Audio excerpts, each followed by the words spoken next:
ചെറുപുഴയിലെ കോൺഗ്രസ് വിമതരെ പാർട്ടിയിൽ നിന്നും പുറത്താക്കി. 6-7 വാർഡുകളിൽ സ്വതന്ത്രരായി മത്സരിക്കുന്ന റോജി ബെന്നി, മറിയാമ്മ അമ്പാട്ട് എന്നിവരെയാണ് DCC പ്രസിഡന്റ് മാർട്ടിൻ ജോർജ് പുറത്താക്കിയത്. ചെറുപുഴ ഗ്രാമപഞ്ചായത്തിലെ 6-7 വാർഡുകളിൽ കോൺഗ്രസിന്റെ ഔദ്യോഗിക സ്ഥാനാർത്ഥികൾക്കെതിരെ സ്വതന്ത്രരായി മത്സരിക്കുന്ന റോജി ബെന്നി, മറിയാമ്മ അമ്പാട്ട് എന്നിവരെയാണ് കോൺഗ്രസിൽ നിന്നും പുറത്താക്കിയത്. DCC പ്രസിഡന്റ് മാർട്ടിൻ ജോർജാണ് ഇത് സംബന്ധിച്ച വാർത്താക്കുറിപ്പ് ഇറക്കിയത്.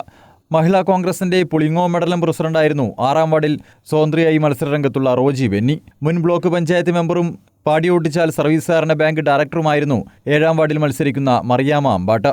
ചെറുപുഴ ഗ്രാമപഞ്ചായത്തിൽ ഭരണം തിരിച്ചുപിടിക്കാൻ പരിശ്രമിക്കുന്ന UDFന് തലവേദനയായിരുന്നു ഈ രണ്ട് വിമത സ്ഥാനാർത്ഥികൾ. പാർട്ടിയിൽ സജീവമായി പ്രവർത്തിക്കുന്നവരെ പരിഗണിക്കാത്തതിനെതിരെയുള്ള പ്രതിഷേധമായാണ് മത്സരിക്കുന്നതെന്ന് റോജി ബെന്നി നേരത്തെ കണ്ണൂർ പറഞ്ഞിരുന്നു. News bureau, Cherupuzha.